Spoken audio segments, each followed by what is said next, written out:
Los Angeles always felt like a place where dreams and disasters lived side by side, and for me, it had been no different. My wife, Amanda, and I built a life in the bustling city, navigating its highs and lows with what I thought was mutual respect and love. Amanda had this magnetic personality, the kind that turned heads and drew people into her orbit. I was just glad to be her center. But cracks started showing last summer when she took up a new hobby, fitness. Amanda joined an elite gym in West Hollywood, a sprawling place filled with influencers and trainers who looked like they had stepped out of a glossy magazine.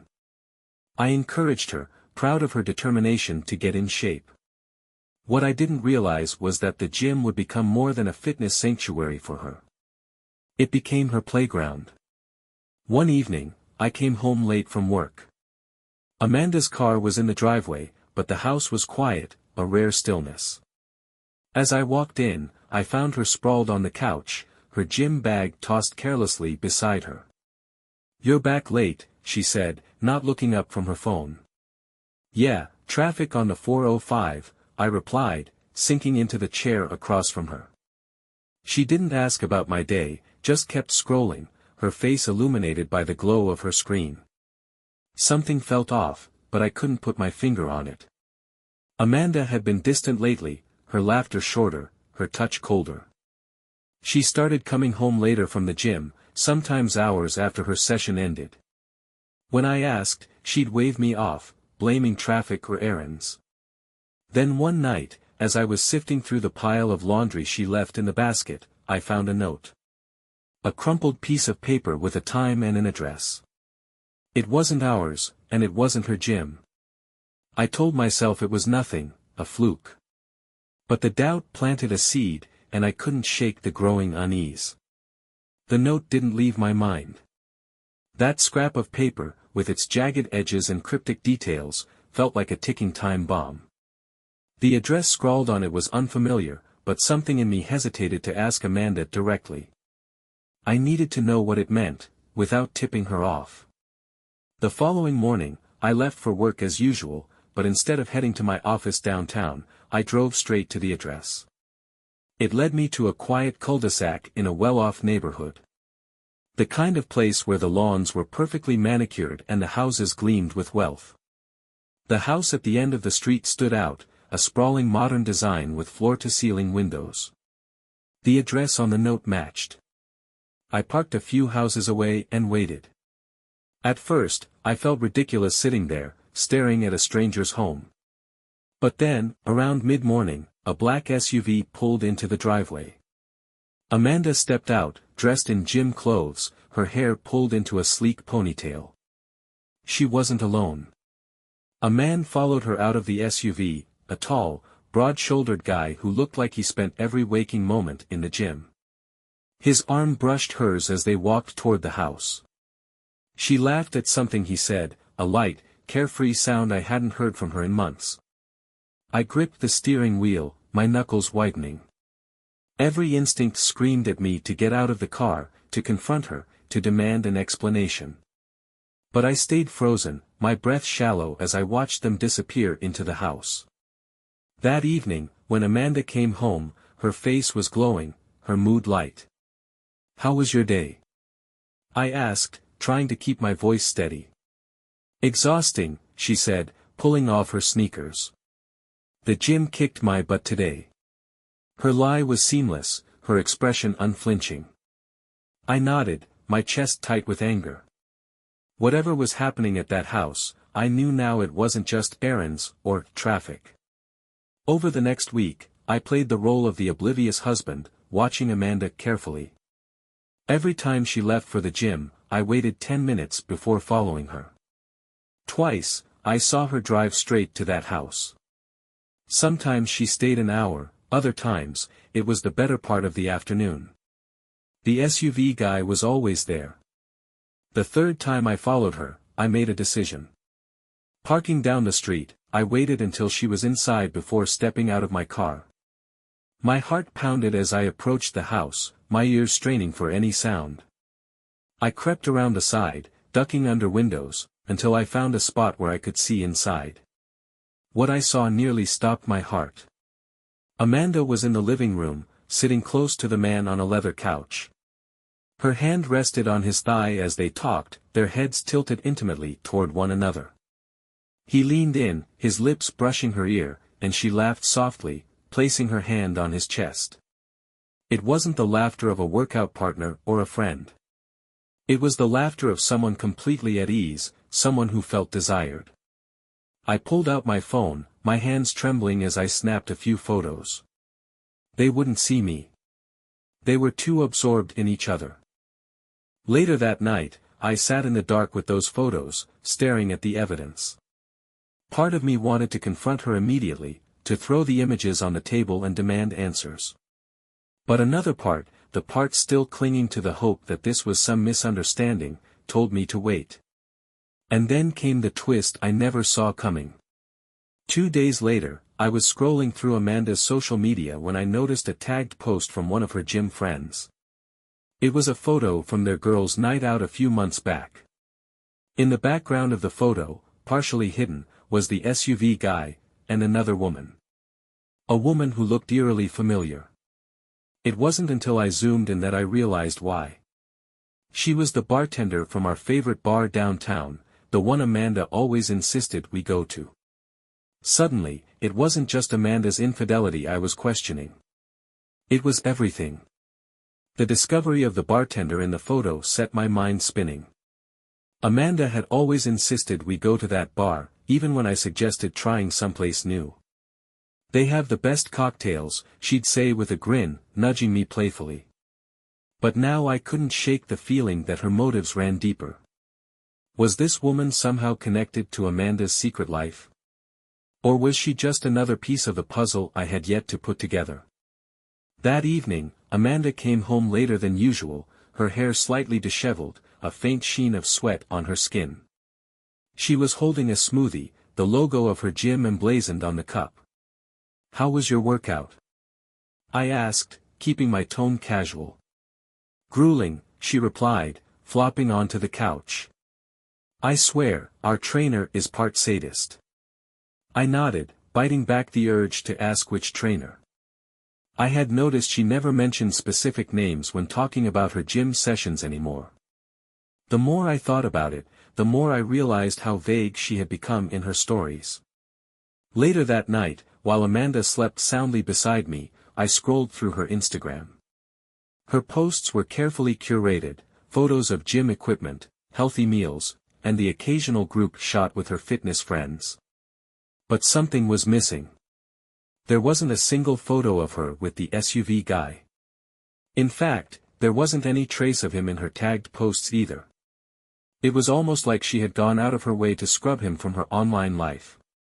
The next day, I decided to pay a visit to the bar where the bartender worked. It wasn't exactly the kind of place I frequented alone, but I needed answers. When I arrived, the crowd was light, just a few patrons nursing drinks at the counter. The bartender, whose name tag read Lila, was pouring shots for a group near the end of the bar. When she approached me, her face lit up in recognition. "Hey, long time no see. Where's Amanda?" she asked, her tone bright. "She's busy," I replied, forcing a smile. "I thought I'd stop by for a drink." Lila nodded, pouring me a whiskey neat. As she slid the glass across the counter, I leaned in slightly. "You and Amanda seem close," I said casually. "Do you see her outside of work much?" Lila hesitated, her smile faltering just a fraction. "Sometimes. She's cool people." "What about her gym friends? You know any of them?" Her expression shifted, a flicker of discomfort crossing her face. "Not really. She's mentioned them, though." "Why?" I shrugged, trying to keep my tone light. "Just curious. You know how it is, she spends more time at the gym than she does at home these days." Lila laughed, but it sounded forced. "Yeah, I guess so. Anyway, let me know if you need another drink." Her reaction raised more questions than it answered. Something about the way she deflected felt deliberate. Was she hiding something? The next time Amanda went to the gym, I followed her again. This time, I brought binoculars and parked farther down the street. When she entered the house, I noticed something I hadn't seen before, a second car in the driveway. It was a sleek, red convertible, a car I recognized instantly. It belonged to Lila. My chest tightened as I watched the two of them through the window. Amanda and Lila sat close together on the couch, their heads bowed as if sharing secrets. Then, to my shock, Amanda reached out and placed a hand on Lila's knee. The bartender didn't pull away. Instead, she leaned in, her hand brushing Amanda's cheek before they kissed. It wasn't just a casual peck, it was passionate, intimate. The kind of kiss that spoke of something deeper. That night, when Amanda came home, she greeted me with her usual smile, her gym bag slung over her shoulder. "How was your day?" she asked, her tone light. "Uneventful," I said, masking the storm brewing inside me. "Yours?" "Same as always," she replied, heading toward the shower. I watched her disappear down the hallway, my fists clenched at my sides. Whatever I thought I knew about Amanda's betrayal, it was clear now that it was far more complicated than I had imagined. And the worst part? I wasn't just up against her lover, I was up against a life she had been carefully constructing without me. That kiss between Amanda and Lila played on a loop in my mind for days. It wasn't just the betrayal, it was the duplicity, the sheer audacity of building this hidden world right under my nose. Amanda had crafted a life with layers, and I wasn't part of it. I needed to understand what I was dealing with. But more than that, I needed leverage. I reached out to a private investigator, a no-nonsense woman named Carla, whose reputation for getting results came highly recommended. Meeting her at a coffee shop in Silver Lake, I laid everything on the table, the photos, the suspicious gym trips, and now, Amanda's apparent involvement with Lila. Carla leaned back in her chair, her dark eyes sharp. "So, you're not just looking for evidence of an affair, you want the full picture." "Exactly," I said. "I need to know how far this goes." She nodded. "I'll start with the basics. Surveillance, social media deep dives, background checks on everyone involved. It'll take time, but I'll find what you're looking for." While Carla got to work, I turned my attention back to Amanda. I needed to act normal, to keep her unaware of what I knew. But every interaction with her felt like walking on shattered glass. One evening, as we sat down for dinner, she casually mentioned Lila. "Lila invited me to a wine tasting next weekend," she said, spearing a piece of asparagus with her fork. "You should come. It might be fun." Her invitation was unexpected, and for a moment, I hesitated. Was this her way of throwing me off the trail? Or was she testing me? "I'll think about it," I said evenly. "Who else is going?" "Just some friends," she replied, her tone light. "It's nothing big." I forced a smile, nodding. "Sounds nice." The next day, Carla called with an update. "Your wife's been busy," she said, her voice tinged with curiosity. "That address you mentioned? It belongs to a guy named Nathan Mercer. He's a personal trainer, runs a private gym out of his house." "What's his connection to Lila?" I asked, my grip tightening on the phone. "Nothing obvious, but they've been seen together. I've got photos of all three of them, Amanda, Lila, and Nathan, meeting at his house. It looks like they've got let's call it a complicated dynamic." I rubbed my temples, the pieces clicking into place. Amanda wasn't just involved with one person. She was navigating two relationships simultaneously, each hidden under the guise of something innocuous. That weekend, I decided to attend the wine tasting with Amanda. I needed to see Lila up close, to study her interactions with Amanda in public. The event was held at a trendy rooftop bar downtown, its fairy lights casting a soft glow over the crowd. Lila greeted us warmly, her smile dazzling. If she felt any guilt about her relationship with Amanda, she didn't show it. Watching them interact, You'd think they were just friends, until I noticed the fleeting touches, the shared glances that lingered a second too long. As the evening wore on, I excused myself to the bar. While ordering another drink, I overheard snippets of a conversation behind me. "He's totally clueless," a voice said, tinged with amusement. Turning slightly, I caught sight of Lila talking to another guest.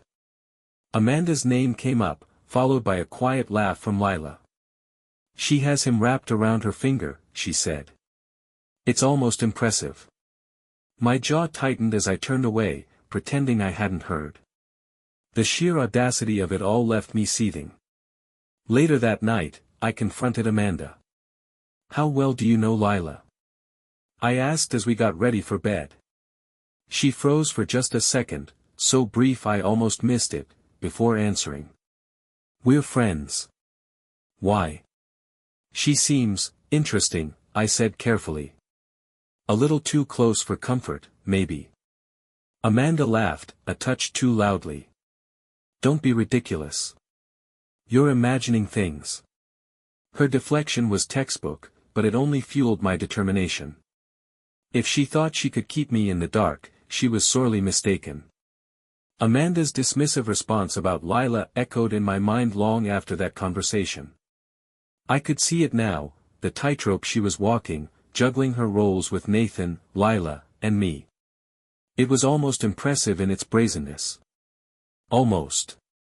The next day, Carla called with another update. "Things just got a lot more tangled," she said. "I've been monitoring Nathan Mercer's house. Guess who's a frequent visitor?" "Lila," I guessed. Bingo. But that's not all. I dug into Nathan's financials. He's running a shady operation. There's a lot of money moving through accounts tied to his gym, and not all of it looks legitimate. It's a front for something else. What kind of something else? Still figuring that out, but my gut says it's illegal. Drugs, laundering, who knows? Whatever it is, your wife's caught in the middle. My stomach churned. Amanda wasn't just cheating, she was tangled up in something dangerous. I decided to keep playing the role of the unsuspecting husband, gathering what I could while Carla worked in the background. Meanwhile, Amanda's behavior grew more erratic. She was on edge, constantly checking her phone, slipping away for hushed calls she claimed were work-related. One evening, as we sat watching a movie, her phone buzzed. She glanced at the screen, her face tightening before she quickly silenced it. I leaned over, pretending to stretch, and caught a glimpse of the message. "We need to talk. Can't keep this quiet forever." The sender's name was just an initial, N. "Nathan. What's wrong?" I asked, feigning concern. "Nothing," she said, forcing a smile. "Just work stuff." I nodded, pretending to believe her, but my mind was already racing. The next morning, I told Amanda I had an early meeting, then left the house and parked down the street. Sure enough, 20 minutes later, she emerged, gym bag in hand. I followed her to Nathan's house, keeping a safe distance. This time, I didn't stay in the car. I waited until they were inside, then crept around the side of the house. The blinds were partially drawn, but through a small gap, I could see Amanda and Nathan in a heated discussion. Lila was there too, pacing nervously. I couldn't hear much, but I caught fragments of their conversation. "Can't just walk away," Nathan's voice, low and forceful. "I didn't sign up for this," Amanda snapped back. "This wasn't the deal."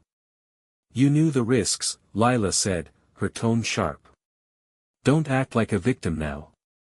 Amanda's face was tight with anger, but there was fear in her eyes too.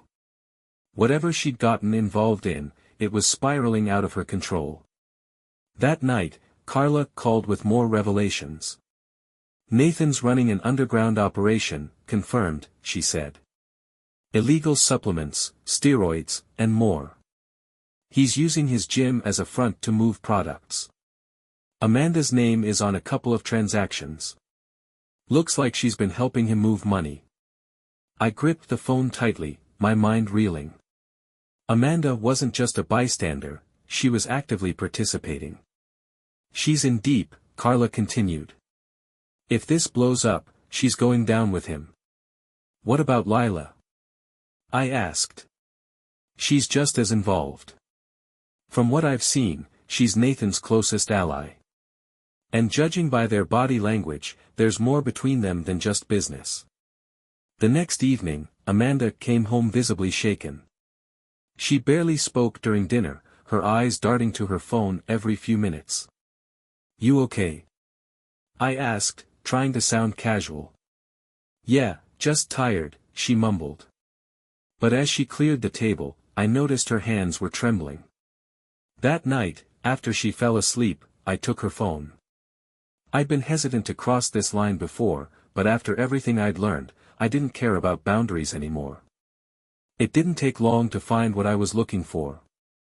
Hidden in a folder labeled Receipts were screenshots of conversations with Nathan and Lila. They discussed transactions, meeting times, and, most damningly, their plans to expand the operation. One message from Nathan stood out. If your husband finds out, it's over for all of us. I locked Amanda's phone and put it back on her nightstand, my heart pounding. This wasn't just infidelity, it was criminal. And now I was a liability, a potential loose end they were desperate to keep in the dark. But if they thought I'd stay quiet, they had no idea who they were dealing with. By now, the truth felt suffocating. Amanda's betrayal had transformed from a personal wound into something far more dangerous. Her entanglement with Nathan and Lila wasn't just a matter of infidelity, it was a ticking time bomb of criminality. And I was caught in the fallout zone. The next day, Carla called me, her tone urgent. We've got a problem, she said. What now? I asked, bracing myself. Nathan's operation is under investigation. Law enforcement is closing in. If they go public, your wife could be implicated. My chest tightened. What does that mean for me? It depends. If they suspect you knew about her involvement, you could be collateral damage. I didn't know anything. I snapped. That doesn't mean they'll believe you. You need to protect yourself, now. Her words sent a chill through me. This wasn't just about catching Amanda in her lies anymore. It was about survival. That evening, Amanda came home later than usual.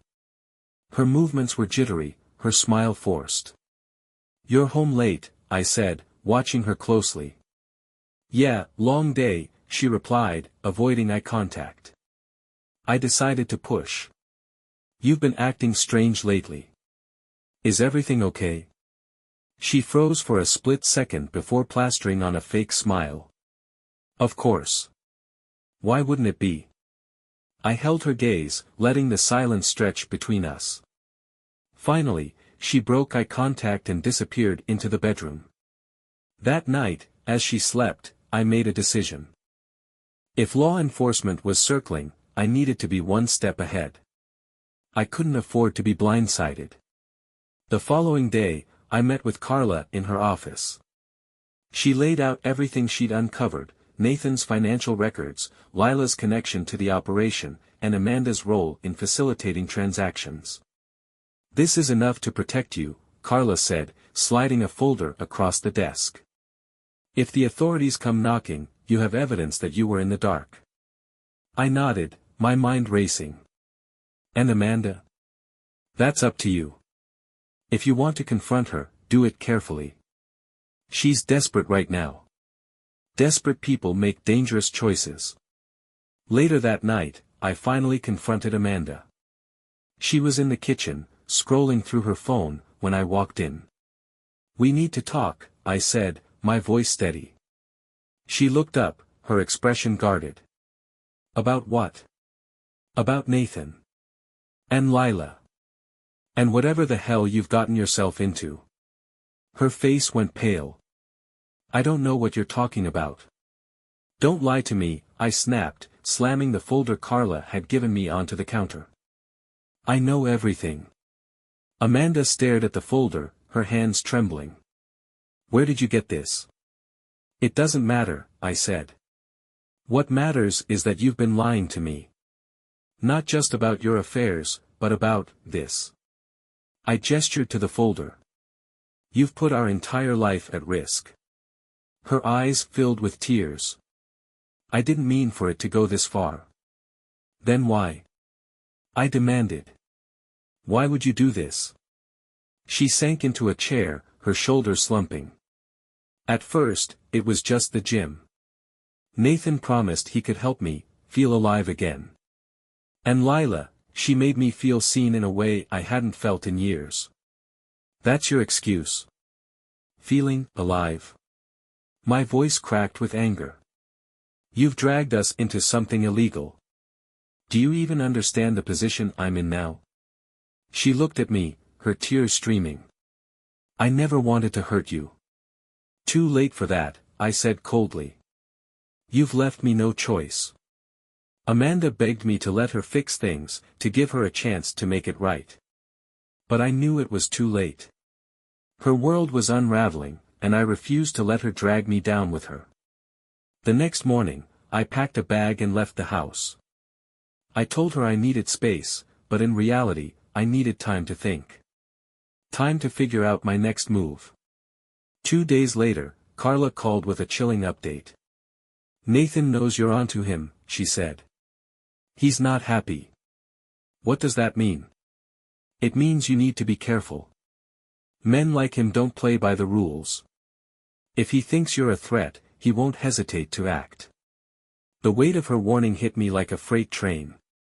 I wasn't just dealing with a crumbling marriage anymore. I was facing a dangerous man with everything to lose. After Carla's warning, I couldn't shake the feeling that I was being watched. My usual routines felt exposed, like I was a pawn on a chessboard controlled by unseen hands.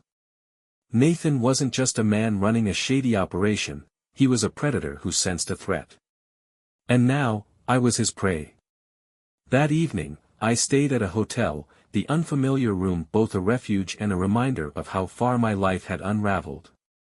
Amanda called me repeatedly, her voicemails alternating between anger and desperation. Where are you?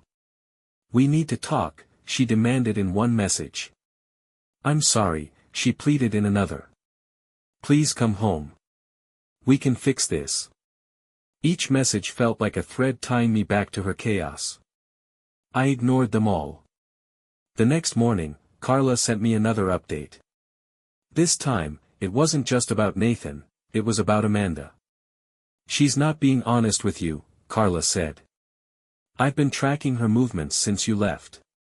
She's still meeting with Nathan, but it's clear she's scared. She's trying to cover her tracks. What tracks?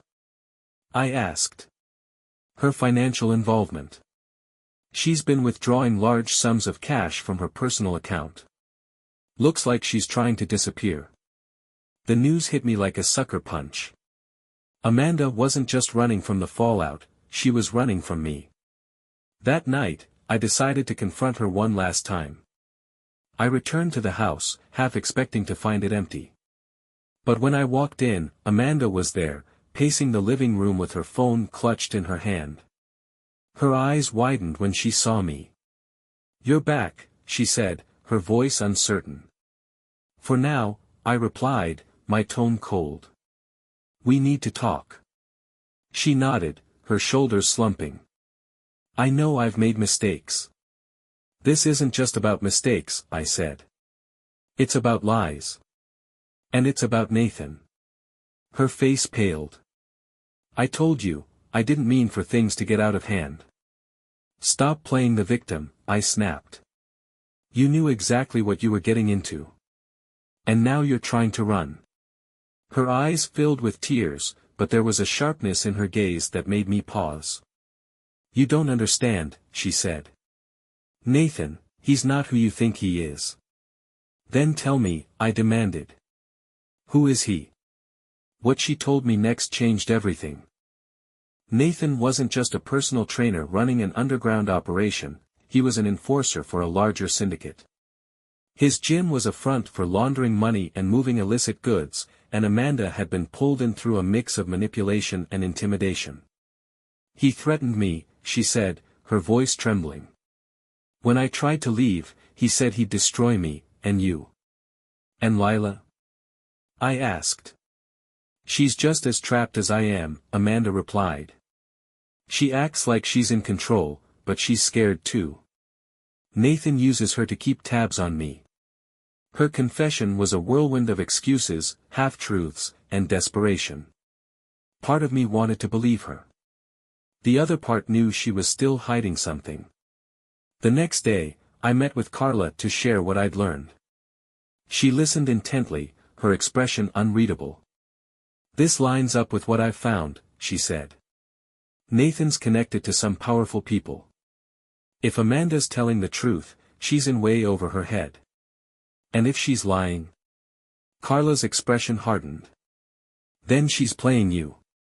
Either way, you need to be careful. That night, I couldn't sleep. I kept replaying Amanda's words, trying to untangle the web of lies and half-truths. Every time I thought I had the answers, another piece of the puzzle shifted. Then, just past midnight, my phone buzzed with a text. Come to the house. Alone. We need to talk. It was from Amanda. I stared at the screen, my pulse quickening. Something about the message felt wrong. But I knew I couldn't ignore it. Part 8, Into the Lion's Den. I stared at Amanda's text, a storm of hesitation brewing inside me. The words, come to the house, felt like a trap, but if I ignored it, I might never get the answers I needed. Against my better judgment, I decided to go. Before leaving, I called Carla. Amanda wants me to meet her at the house. That's risky, she said immediately. Nathan's got eyes on her. If he knows you're coming. I know, I interrupted. But I have to do this. Carla sighed. Fine. But don't go unprepared. Keep your phone on, and if anything feels off, get out of there. When I arrived at the house, it was dark except for a single light in the living room. Amanda was sitting on the couch, her face pale, her hands clutching a glass of wine. She looked up as I entered, her eyes red-rimmed. You came, she said softly. What's this about? I asked, keeping my distance. Amanda gestured for me to sit, but I stayed standing. She exhaled shakily, setting the glass down. Nathan's losing control, she said. He's paranoid. He thinks someone's been digging into his operation. Someone has, I said bluntly. Me. Her eyes widened in alarm. You don't understand what you've done. If he finds out. I don't care what Nathan thinks, I interrupted. I care about the truth. So start talking. Amanda hesitated, her fingers twisting the hem of her shirt. Nathan roped me in slowly. At first, it was just helping him move some money, small amounts, nothing serious. But then it escalated. He started demanding more. When I tried to back out, he made it clear I didn't have a choice. And Lila? I pressed. She's been with him longer than I have, Amanda admitted. She does whatever he tells her to. She's the one who keeps him calm, keeps him from hurting people. The weight of her words hung in the air. And now? I asked. What does he want? Her voice dropped to a whisper. He thinks you're a problem. He wants me to get rid of you. A chill ran through me. Get rid of me? How? Amanda buried her face in her hands. I don't know. He said if I couldn't control you, he'd handle it himself. The room felt suffocating, the walls closing in. You should have come to me, I said, my voice low. Before it got this far. I was trying to protect you, she said, her voice cracking. I thought if I kept him happy, I could keep you out of it. And now we're both in it, I snapped. Because of you. Amanda flinched, tears streaming down her face. I'm sorry, she whispered. I didn't know what else to do. Before I could respond, the sound of tires crunching on gravel outside froze us both. Amanda's head shot up, her eyes wide with panic. He's here, she whispered. My stomach dropped. Nathan? She nodded, her voice trembling. He must have followed you. The front door creaked open, and Nathan's towering frame filled the doorway. His eyes flicked between us, a smirk curling his lips. Well, isn't this cozy, he drawled. I stepped in front of Amanda, my pulse hammering in my ears. What do you want? Nathan chuckled, his tone casual but laced with menace. What I want is for people to stay in their lane. But it seems like you've forgotten yours. I'm not afraid of you, I said, though my voice betrayed a flicker of doubt. You should be, he replied, stepping closer. You've been poking around where you don't belong. That's a dangerous game, my friend. Amanda tried to speak, but Nathan silenced her with a sharp look. You had one job, he said coldly. Keep him in line. Looks like you failed. The tension in the room was suffocating. I clenched my fists, my mind racing for a way out. Nathan's eyes bored into me, his smirk growing. You've got two choices, he said. Walk away from this, and her, or I make sure you don't walk away at all. For a moment, the room was silent, the weight of his threat hanging heavy in the air. Then, without thinking, I reached for the phone in my pocket. Nathan's eyes flicked to the movement, and his smirk disappeared. What are you doing? He snapped. Calling the cops, I said, my voice steady despite the fear clawing at me. Your little operation ends tonight. Nathan lunged forward, but Amanda stepped between us, her voice shaking. Don't, she pleaded. Please. For a moment, he froze, his jaw clenched. Then, with a sneer, he turned and walked out, slamming the door behind him. The sound of his SUV roaring to life shattered the silence, and I collapsed into a chair, my hands trembling. Amanda sat across from me, her face a mixture of relief and fear. You shouldn't have done that, she said softly.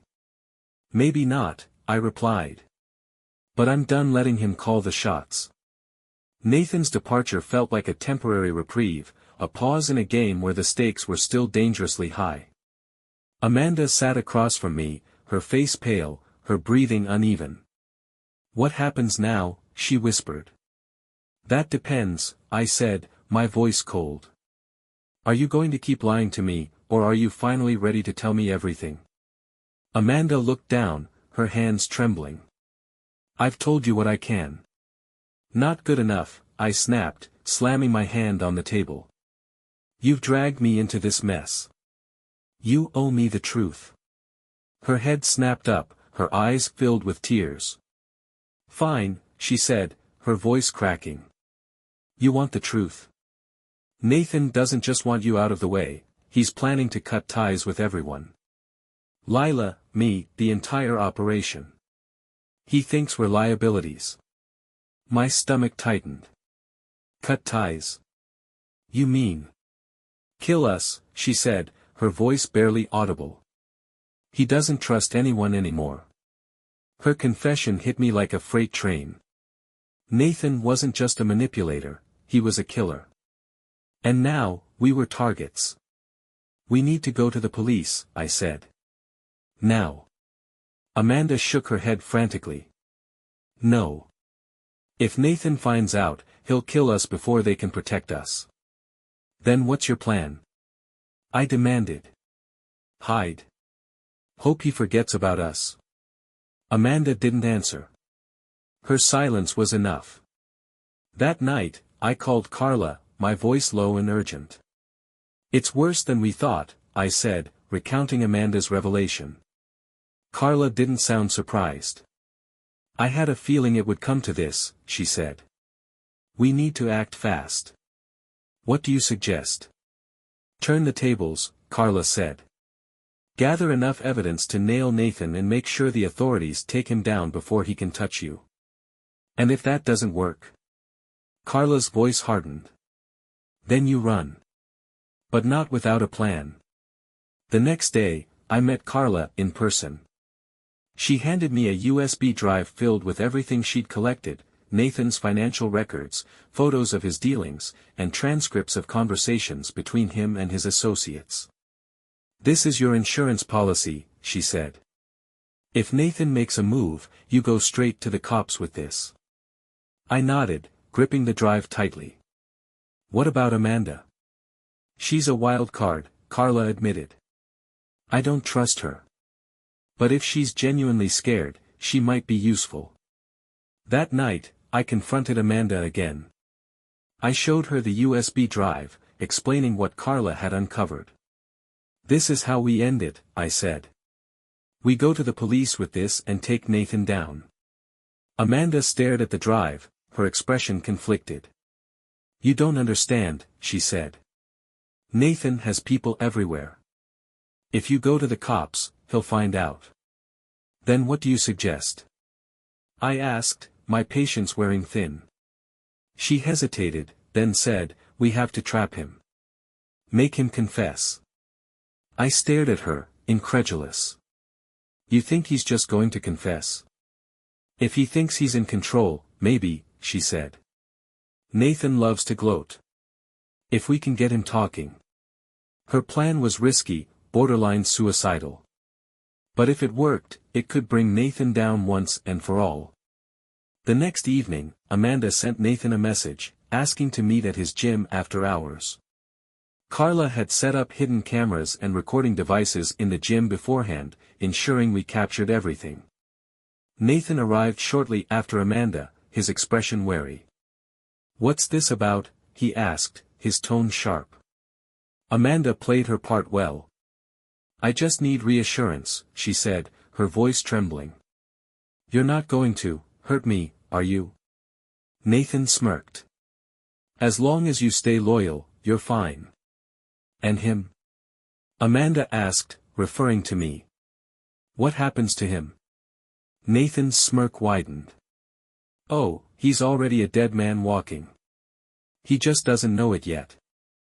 The moment the words left Nathan's mouth, Carla, waiting outside with the authorities, moved in. The gym was flooded with officers, their guns drawn.